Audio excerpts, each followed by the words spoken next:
This is why humanism falls flat. This is why humanism is the flat earth of ethical systems, and that's what Craig is. You're a moral flat earther. A moral flat earther? What on earth is a moral flat earther? Craig's moral framework necessarily must change by its own admission, which is why society hasn't adopted it and won't adopt it. They don't know what it will be in another 20 years, 15 years, 200 years. They have no idea. It seems to be that secular humanism is always ever-changing. And you mentioned that the harm principle kind of relies on public opinion, and so secular humanists might change their views as time goes on. The definition of suffering won't change, and yet the framework of secular humanism is ever evolving and can adapt as we go on. Thanks to tech upgrades and new social twists, we update our moral code too. It's about evolving with the times, not getting stuck in scriptural mud. My dispute is, how? How does that work? They already dispute between each other what harm is, right? I think the controversy of the secular humanist philosophy is their belief in moral relativism. But ironically, they do believe that they have the ability to instruct people in society on what is good for them and what is bad for them. Secular humanists do not believe that morality has a tangible source that is objective and universal, because this is what people believed in the ancient past. No, instead they believe that morality is always up for human beings to interpret, that morality is ever progressive. But the question is, how do they know? Because if you cannot ultimately and indefinitely decide upon morality, how do you really know what is good from what is bad? How do you make sure you're not perpetually messing things up? Now let's review just a few of the debate contestants' arguments. There are now 4 versions, because I wrote one more. Should we have, 5,000, Craig? 10,000? I don't know. The Humanist Manifesto can be interpreted any way you want. I just demonstrated that by interpreting it how I wanted to. And can't even be used to refute bad prescriptions given by bad people like Andrew Wilson based on the Humanist Manifesto itself. So what are we even doing here? Now, Andrew Wilson is pointing out that there are multiple different varieties of secular humanism. And the very fact that there are multiple different perspectives on secular humanism reveals that secular humanism cannot possibly be a fact. That is to say that secular humanism cannot be a completely effective method, factually speaking. Now, Andrew Wilson is going to say some things about Christianity, as he often does. But I don't want you to think I'm trying to convince you of a specific religion, as I strive to speak in the broadest terms of metaphysical phenomenology.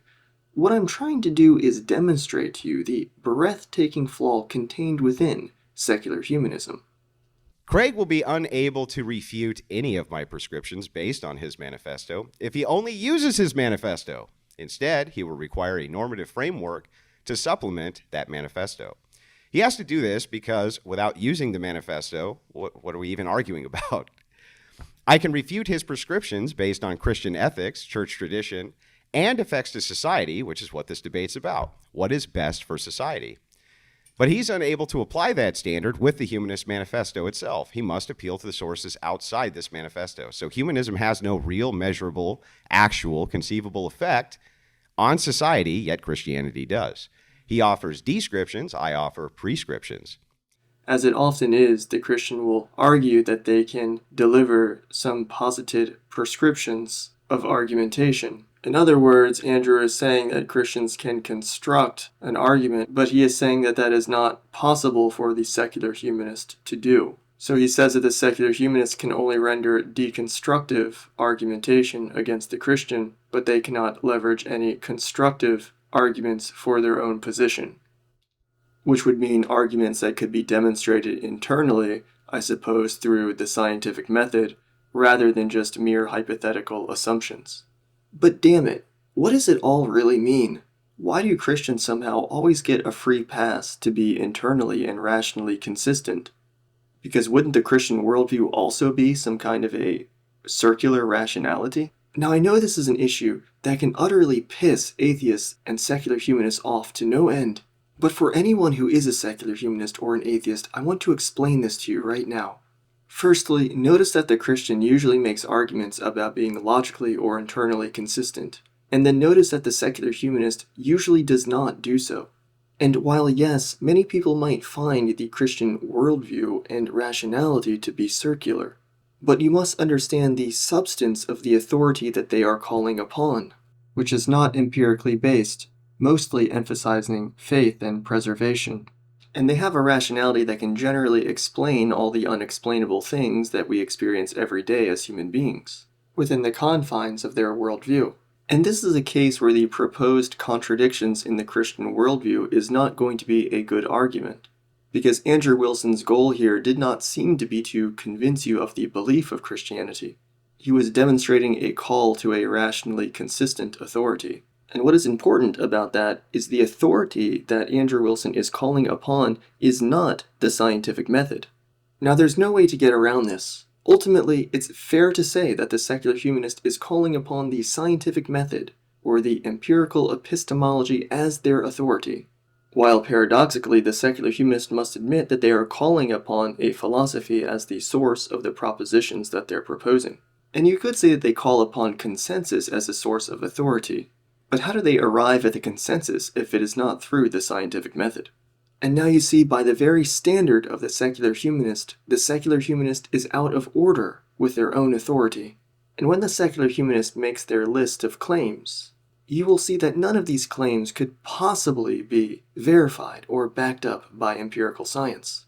Upon every claim being made, ask yourself, what would the data possibly look like to support this? How could this possibly be demonstrated by experimentation, and how could this possibly be demonstrated in the physical world?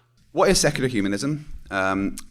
Secular humanism is a philosophical stance that values the capacity of individuals to act with autonomy and emphasizes critical thinking and evidence-based reasoning. It prioritizes human welfare over objective knowledge over religious dogma or superstition. Now, all of that may sound good, but that doesn't mean that any of it is actually true. You have to remember that he used the word philosophical. Now, I know he said his reasoning was evidence-based, but that means that the secular humanists have to interpret the evidence. I mean, for example, Mao Zedong could say that the Great Leap Forward, making everybody work in the steel mills, was evidence-based. But the effects of such were terrifying. Secular humanism centers on upholding reason, ethics, and justice as foundations for a humane society. It advocates for human rights, social equality, and the continuous search for truth through scientific and rational inquiry. Secular humanism is all about cutting down the hurt and boosting the happy. It's a no-brainer. Okay, now again, I know that sounds good, which I'm sure many people can agree with, and he claims that it's a no-brainer. But can the secular humanists actually reduce all of the harmful and hurtful factors in all of the human beings' lives, objectively speaking, as a whole, without any blowback? In other words, the complete permeation of harm reduction onto society. Less suffering, more thriving. This principle shows up in the nitty-gritty stuff like public health policies and safety rules that actually work for us, not against us. Forget the days of wiping out chunks of Europe in the Crusades. Now we're into making life better, not starting wars over divine favor. It's not about making choices that help. It's about making choices that help everyone, proving that we can do a lot of good without any kind of holy wars. All right, let me try to understand what he's saying. If we don't engage in holy wars, then any measure secular humanists take to reduce harm is going to be successful because we're not having an active holy war. Now, of course, that's quite silly, but when he talks about public health policies, I think it's quite interesting to always assume that whatever the authority in society is doing is definitely going to be successful just by virtue of it being done. Because if that was the real criteria, it seems like we should have reduced all of the harm already. Or maybe he means that only when secular humanists are in control can scientific measures take shape and work properly. But then we would have the same problem of validating this specific claim. Secular humanism sticks to reason and real-world proof to keep its ethics sharp. We're not about bending the rules to fit old-timey text or mystical claims from a sky daddy as the world changes, thanks Thanks to tech upgrades and new social twists, we update our moral code too. It's about evolving with the times, not getting stuck in scriptural mud. This line reveals a very serious and fundamental flaw with secular humanism. As he said, apparently the secular humanists keep their ethics sharp, which is another way of saying, especially if we consider the context of this statement, it's another way of saying that they have to constantly revise their own ethics, because time changes, civilization changes, and problems often change. And this makes me realize that secular humanism, in all probability, effectively has a time limit. If ever they could be effective, and I'm not really sure that they could, but if there was a period of time where hypothetically secular humanists could be effective at reducing harm, probabilistically that ability would only last for a period of time, perhaps a short period of time. And then when the ability wears away, society would still be listening to them, which could inevitably cause some severe disastrous situation. Secular humanism lays the groundwork for a society where common sense and fairness call the shots. It's all about using solid evidence and treating everyone equally to build a place where everyone gets to do what they need to thrive. This way, we all have a shot at living our best lives. Secular humanism taps into what we all feel deep down, things like empathy and compassion that cross all borders, instead of relying on the whims of deities with their own dodgy moral compasses. It builds ethics on the real shared experiences of all humans and the things we go through. This keeps things fair and focused on what actually improves our lives, helping guide smart, kind decisions no matter where in the world you are. It's about playing by the rules that make sense for everyone, not just the heavenly few. It would seem as if the secular humanists are claiming that they themselves are more compassionate than the gods, or that they are more compassionate than any other group of people out there. And it seems they claim that we must necessarily follow them to reveal our true destiny. But unfortunately, all the secular humanists can offer us is a doctrine filled with axiomatic platitudes and hypotheticisms. And I don't mean to sound harsh, I don't want to be rude, but the problem is that this becomes a self-fulfilling prophecy or some type of inevitability when dealing with the claims of secular humanists. And I would say that this definitively is why secular humanism falls flat. And it is your choice to blindly follow this doctrine of secular humanism or realize the flaws contained within it.